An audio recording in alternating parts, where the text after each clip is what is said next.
at buong mundo. Naitay Kapuso, pahiram po ng 20 minutes sa inyong hapon. Ako po si Boy, and welcome to Fast Talk with Boy Abunda. Sa lahat ng mga kaibigan natin sa Facebook at YouTube, sa lahat ng nakikinig po sa DZWB, welcome to the program. Merry Christmas! At dahil Pasko, pamilya po ang ating bisita dahil ang Kapaskuhan ay tungkol po sa pamilya. Ang ating bisita po ay isang napakaganda, napakabuti at napakababait na pamilya. Naitay Kapuso, please welcome Kapuso Royalty, Legaspi family, Carmina, Zoren, Navi, and Cassie. Merry Christmas! Merry Christmas! Merry Zoren. Christmas! Happy holidays! Merry Christmas! Merry Christmas! Merry Christmas! Wow! First time na kumpleto tayo! I know. Great! Ganda. Taka ko rin. Nakatunga. Ang ganda. Wala na akong masabi. But I just want to say, because you were here a couple of weeks, months ago, you're looking gorgeous. Thank you. Thank you. Wow, gold talaga ito. No, but how did you lose weight? I think what I did was a complete change of lifestyle and I really put my health first na. Ganda. Priorities. Pero totoo yun, di ba? I mean, you really have to Yes. change your lifestyle. It's not just about diet, but it's a lot more than that. Kaya Merry Christmas. Thank you. Ano ang dynamics ninyo bilang pamilya when you're at work? Iba-iba din eh. Depende rin kasi dahil meron kami mga characters na pinoportray eh. Pero syempre pagdating pa rin sa set, binibigyan din namin ng space yung isa't isa. Parang, especially kapag mabigat yung eksena, parang bahala ka kung paano. Kasi may kanya-kanya kami. Ako wala lang yung I can still play around, yung ganon.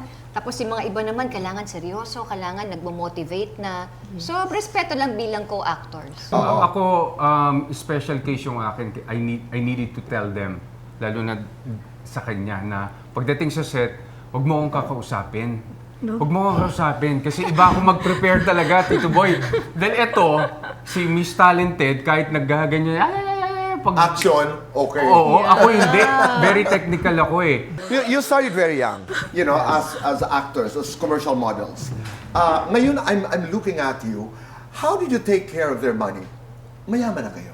Huh? No, really. Diba, ang aga ng mga batang ito.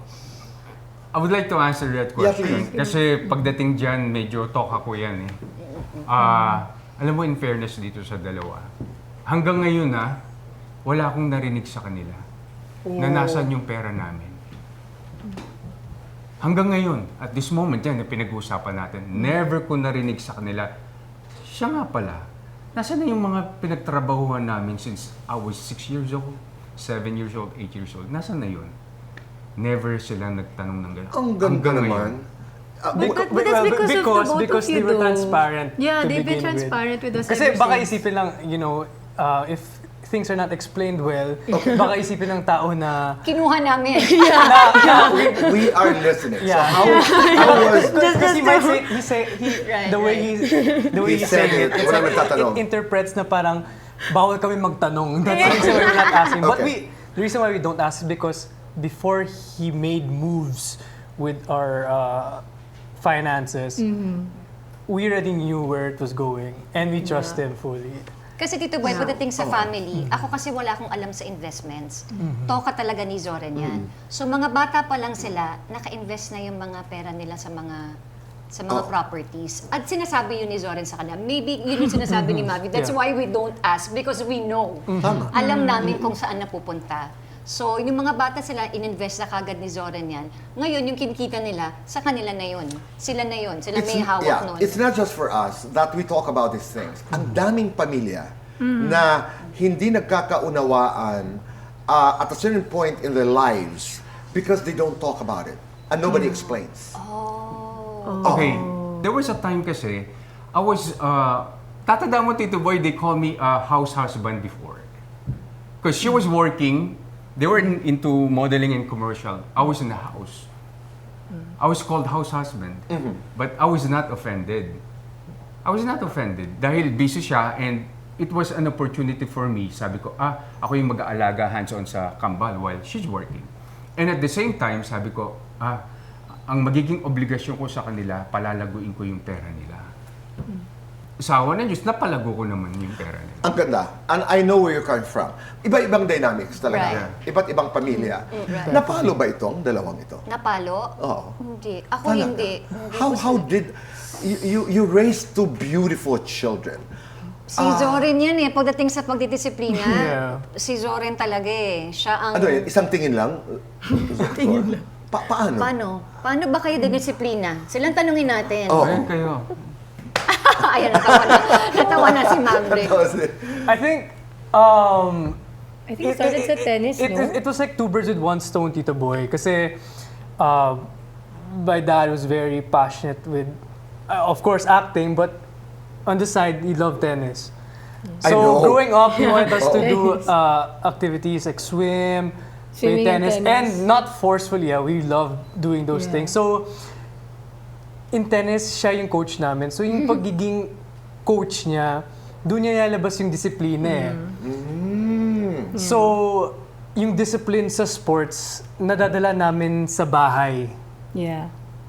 True. I don't know how it works, kuha but mo it siya. worked that way. Kuha It mo worked siya. that way. I think it's the discipline Yeah. din of the training. Because after school, we have training. So, Yeah. dun pa lang may routine. And then, for example, when we get home, syempre, we have homework. So, when you get home, maligo na kayo, dinner, homework. So, it started with routine. And then, I don't know, eventually from there, paano nga ba? I think everything happened so seamlessly na seamless. it just happened through the years. Yeah. Yun po. Yung chapter na yun, kunyari, dinidisiplina mo sila, no? Dadating pala yung chapter din na ayaw mo na sila idisiplina. Gusto mong ibigay na lang lahat sa kanila. Oh. Dahil mabait sila. Dahil lumaki silang mabait. Ganda. Kagaya Ganda. ngayon, parang, sige, kahit anong gusto nyo, ibibigay ko. Because wala akong problema sa inyo. Alam mo, Tito Boy, laging sinasabi sa akin ni Zoren yan, alam mo, Han, we're so lucky dahil yung mga anak natin mababait. Of course, they're not perfect. Oo naman. Pero mababait talaga, Tito Boy. Yung Correct. sinasabi niya na, at least, hindi pa sigulero, yung walang mga bisyo, yung hindi sakit ng ulo, Tito Boy. Yung, kaya lagi nang sinasabi kung, kaya kung ano yung gusto nila, bigay na natin sa kanila kasi mababait silang mga bata. Kaya yun yung, Ganda. palaging yun ang sinasabi sa akin ni Zoren. Pero, kasi sir, pahingi. Pero, Christmas naman Pahinga naman. kumusta ang Pasko? How is Christmas? Masaya. Masaya kasi pag Pasko talagang kasama dapat ang pamilya Yeah. So, when I say pamilya, hindi lang kami yung Villaruel at yung Legazpi. So, we really host Kapag pag 24, pag Noche Buena, sa bahay talaga namin, pati New Year. So, masayang magulo.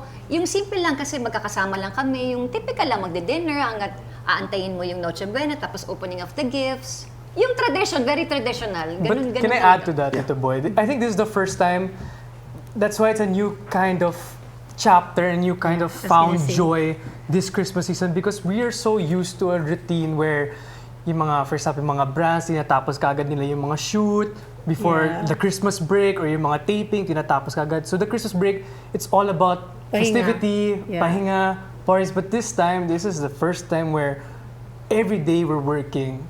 And Even the four of until us, the end of sabay-sabay. December. So, No? yes, in some way, naninibago kami na parang, where's the rest that we usually have nung Christmas break? But we've been having that for the past 23 years. Yeah. So like, in this year, parang may joy kami na, nakaka-excite tong feeling kasi It's something different. it's a different. no-rest type of Christmas break. That's I a think nice way of I think looking this at will it. be a Christmas I will not forget because it just hit two birds with one stone. My first movie that I'm ever gonna do, and at the same time, it's a Metro Manila Film Festival movie. This is your first movie? Yeah, first movie. And then yeah. first MMFF. So I think it's the best Christmas. Ang ganda. Ngayon, at this age, nanego ba sa inyong pamilya na dapat magkakasama kayo sa Noche Buena?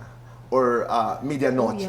You have to be together. We need to be 100%. together. No, I remember I a would choose conversation them, I had with Ashley last year, and she was saying you were inviting her to Oh, yes. join Yes, you for yes. Noche Buena. Did that happen? Yeah. Dumaan siya. May ganun eh, di ba? Yeah. And there are cases where you'd get invited by your boyfriend or girlfriend, but it would always be with family. Definitely. Lalo na ako, I need to be with my parents. You I have need to be to. with them. Wala ka pang nai-invite to join Noche Buena.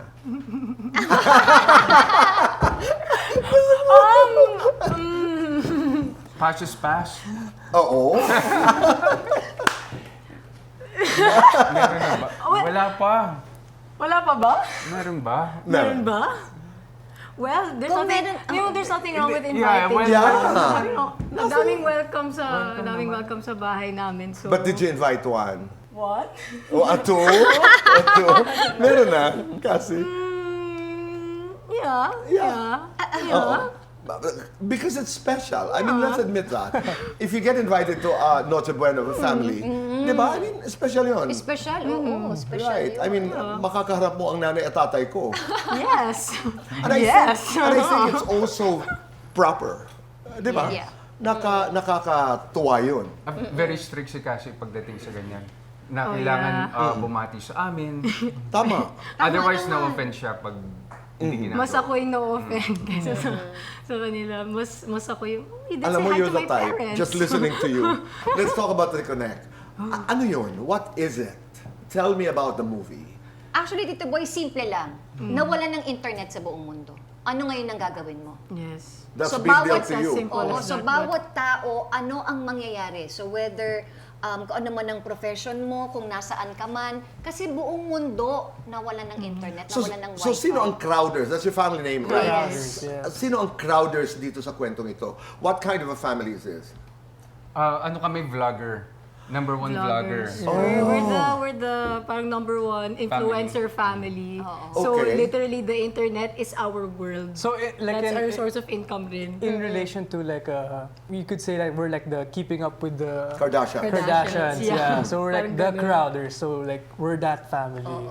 In Yeah, ang story nun, so may lifestyle kami pinapakita sa online, social media, but sa loob nun, nung nawala internet, hindi pala namin kilala isa't isa. So yeah. So That's where the story ang daming unfolds. na-resolve. Ganda. Yung hindi namin alam na may problema pala. Ganda ng premise. Ang Oo. ganda. Hindi namin alam na may problema, pero Because nang dahil like yun. we're not like a post one video a week and then we go back to regular lives. We're live. Yeah. 24/7 Palagi.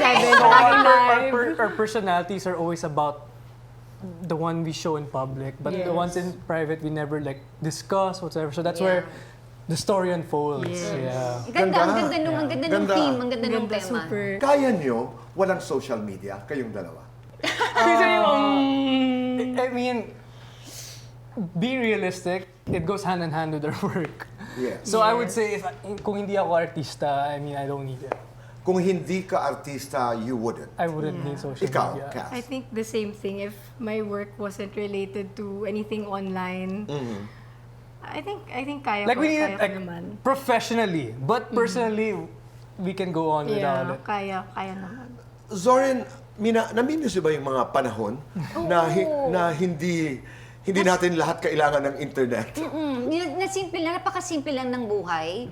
Yung tipong pag meron kang gustong kausapin na tao, pupuntahan mo sa bahay mo o magla-landline ka. So, 'di ba, makikipag-usap ka talaga. At saka pag sinabi mo, sige, magkita tayo sa Makati ng 7 o'clock ha, talagang 7 o'clock kahit anong mangyari kasi wala yung, ay, I'm so sorry, I'm running late kasi ganto-ganto kasi naman matetext mo. Ito hindi. Kailangan talaga makapunta ka dun sa meeting place ninyo ng 7 a.m. kasi 7 a.m. o 7 p.m. Kasi yun yung pinag-usapan ninyo. So Right. nakakamiss lang yung old times na nag-uusap-usap kayo. Pag nagkikita kayo, let's say when you're in a restaurant, magkikita kayo ng kaibigan mo, usually, ay, mag-picture muna tayo. Kaya may pagkain, diba? Pipicture na muna bago kakain. Kasi yan na yung bagong norm ngayon. So nakakamiss lang yung times na nag-uusap kayo ng face-to-face. Or kahit pag nasa shooting o kaya pag nasa taping, yung tenga moments, yung habang nag-aantay ka ng take, you communicate, yung nakipag-usap ka sa mga co-actors mo. Eh ngayon kasi, diba, meron na nga social media, ganyan. Yeah. So nakakamiss lang yung dati. Na, ako kasi, tayo kasi dito, boy, best of both worlds eh. Naranasan natin. Na-appreciate natin yung walang technology, yung walang wifi. At ngayon naman din, na-appreciate natin yung meron. May perception na pag sinabing Zorin, Mina, and kayo nga, I was about to say the kids. Kasi and Mavs, you know, you're close to the idea of a perfect family. I know you're not perfect, but you're a benchmark. Pamantayan. Pag sinabing you're close to being perfect as a family, is that a pressure? How big a pressure is that? Ang kasagutan sa pagbabalik ng Fast Talk with Boy.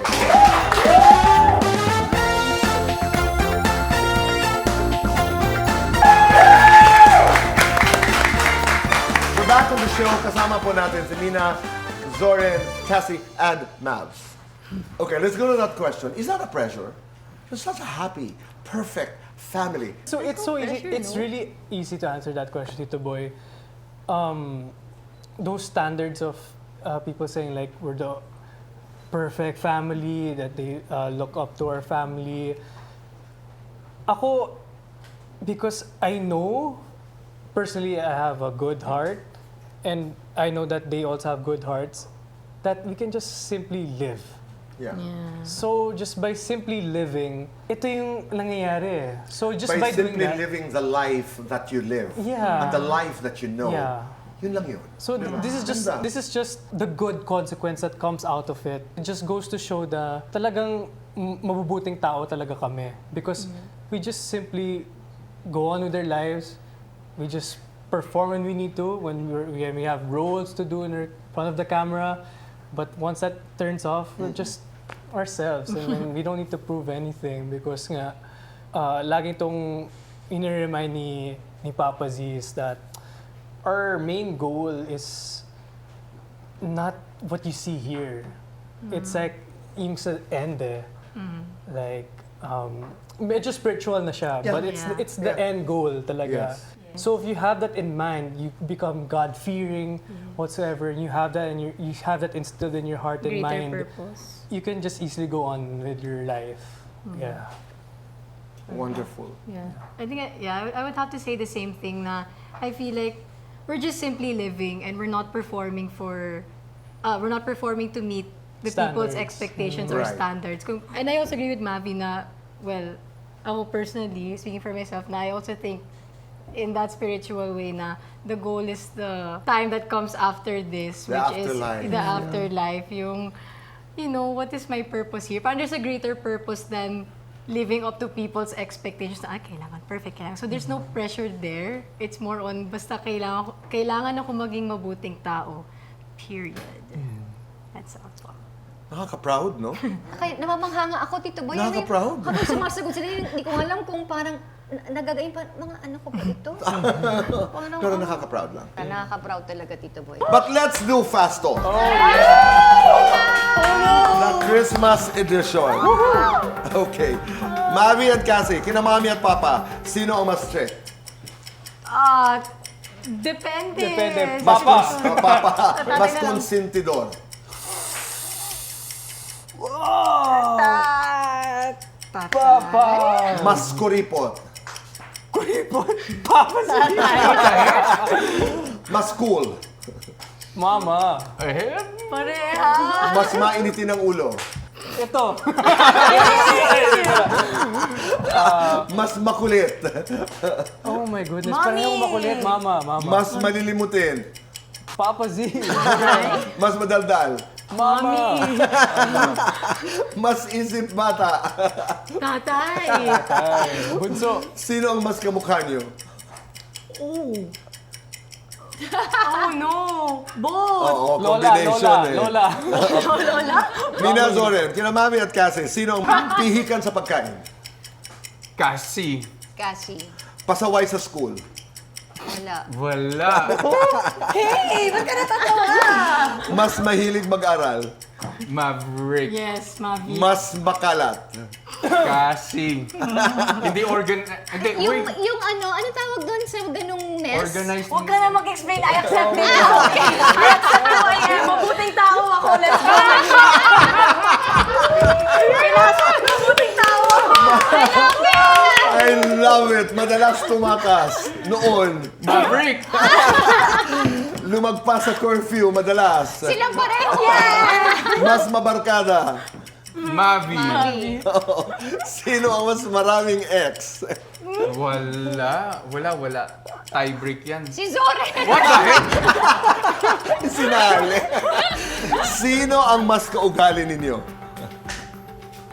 Pareho eh. Pareho. May ugali si Yeah, Mavi pareho. na ugali ko, may ugali si Cassie na ugali. Halo eh. Sa inyong apat, sino ang pinaka-corny? Ako. Pinaka-clingy? Ako. Siya. Mommy. Pinaka-pikon? Wala. Actually, because warrior. Warrior na lang. Pinaka-madrama? Wala. Okay. Pinakamatagal sa banyo? Mommy. First question na lahat talaga, Mommy! Pinakamalakas ang appeal? Oh, of course. Mommy. Mommy. Okay, is that lights on or lights off? On. Off. What? Off. Kasi meme time na off. Meme time. Okay, happiness or chocolates? Happiness. Happiness? Happiness with chocolates. Okay. Mama sasabihin niya chocolates. Sweet tooth. Kasi nga pag chocolates, eh, ibig sabihin happiness na yun. Ayun, best time for happiness and chocolates. Anytime. All day, every day. There you go. Midnight. Complete this. Basta Ligaspi family. Mabubuting tao. I love that. Diba? Merry Christmas. But let's end this conversation. We usually do this, but how would you say sorry and thank you to each other on Christmas Day? Hala. Asa yung tissue box? Meron naka ano na. Sige nga. Ako mauna. Ako, Tito Boy, I'm a man of words talaga. So, pag nagpapasalamat ako or nagsasorry ako, yun lang sasabihin ko, pero mararamdaman na nila sa tingin pa lang, sa emotion. Do it to them now. Ay, di kaya. Di kaya. Okay. Yeah. Cassie, ikaw. Sige nga, say thank you and sorry Oh no! to your family.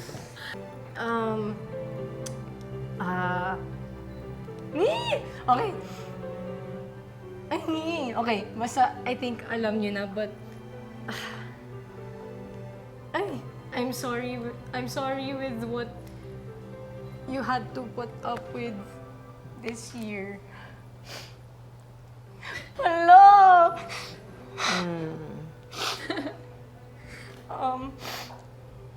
And thank you for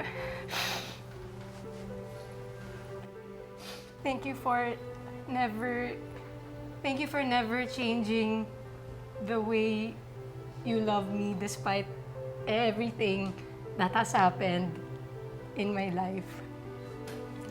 Period. Hello, umiyak pa kasi. O diba? Mina, ngayong ano yun, Zoren? Sige nga.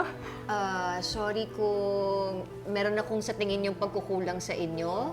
Or sorry kung medyo minsan mainitin ang ulo ko. Pero sinasabi ko naman yun, di ba? Kung bakit. And thank you. Ako, nagpapasalamat lang ako. Thank you dahil ang pamilya natin ay buo. Thank you kasi solid tayo. May mga dumating mang mga bagyo, pagsubok, pero buo pa rin tayo. At nanatiling mabubuti yung ating mga puso. Kasi pwedeng, dahil sa pagsubok na hindi to boy, parang pwede kaming naging masama, meaning gumante, i-defend yung aming pamilya, but we chose to keep quiet because we know the truth. And yun lang, nanatili lang buo at punong-puno pa rin ng pagmamahal ng pamilya namin. At yun yung may pagmamalaki ko talaga. Yun. Ikaw, Daddy. Sorry dahil meron kayong mga lakbay na hindi namin kayo masasamahin. Definitely, magkakaroon kayo ng mga battle scars sa puso nyo na hindi maiiwasan na wala kaming magagawa. kung mababa o malalim yun. Ganon din tatatak sa puso namin ng nanay niyo. Pero, thankful kami dahil sa araw-araw nakakauwi kayo ng maayos. Nagkikita-kita tayo. Nagkakasama-sama tayo sa isang bubong. Nagkakaroon ng mga pagkakataon na nagkukwentuhan, tawanan. At higit sa lahat, hindi nawawala yung pag-ibig sa bahay. So, yun po, Tito Boy. Kaya we wanted to be with you on Christmas Day to remind all of us that we can take good care of each other, that we can take care of each other as we take care of our families. Because if you're able to take care of your families, inaalagaan mo rin yung komunidad. And if we strengthen our communities, we strengthen our nation. Yun lamang po yun. Thank you. And of course, you have to invite Ma'am, everybody to be part of Reconnect. Oh no! Paano na to? Oh my gosh! Oh no! Kaya natin to! Kaya! Oh my gosh! And also ating kapatid. Ibuo natin. Okay, mauna na ako. Siyempre, nagpapasalamat kami sa lahat po ng patuloy na sumusuporta sa ating kapatid. Siyempre, tuloy-tuloy pa rin yan. Every 2:30 po ng hapon, pagkatapos po yan ng It's Showtime. And of course, yung movie po namin na today na po ang showing, Christmas Day, sa Metro Manila Film Festival, ang Reconnect. Panoorin niyo po yan. Sigurado po akong matutuwa kayo at you can be with your whole family. Maraming salamat. You wanna add or something? Or Ayun, just siguro a last invite if you want to cry like this and if you want to feel the family spirit and love just like this, panoorin niyo po ang Reconnect to reconnect with your loved ones. Yes. Now showing. Woo, di ba? Grabe yung emotion ng pag-ganon tayo dito. Masaya. and Merry Christmas. Merry Christmas, Tito Boy! Ay, hindi malilimutan to, Mams. Kasi nanggaling sa'yo yun. Totoo, you will always remind me na mabuting tao tayo. Yes. Di ba? Yes, Tito Boy. Merry Christmas. Merry Maraming Christmas. salamat. Merry Christmas! Supportahan po natin ang Reconnect at ang Hating Kapatid. Thank you, Tito Boy. Salamat. Thank you, everybody. What an honor it is to spend Christmas with you. Thank you for having Salamat. us. Maraming salamat. Salamat. Tay, Kapuso, maraming salamat po sa inyong pagpapatuloy sa amin sa inyong mga tahanan araw-araw. At Merry Christmas, be kind. Make your nanay and tatay proud and say thank you. Araw-araw, ang dami ho nating challenges. Dami tayong kinakaharap kung saan, minsan namimili tayo kung ano ba talagang dapat gawin. We are in doubt, sometimes we are unsure, we are uncertain. But choose to do what is right. Piliin lagi ang tama. Be Juan tama. Ika nga. Goodbye for now. God bless and Merry Christmas.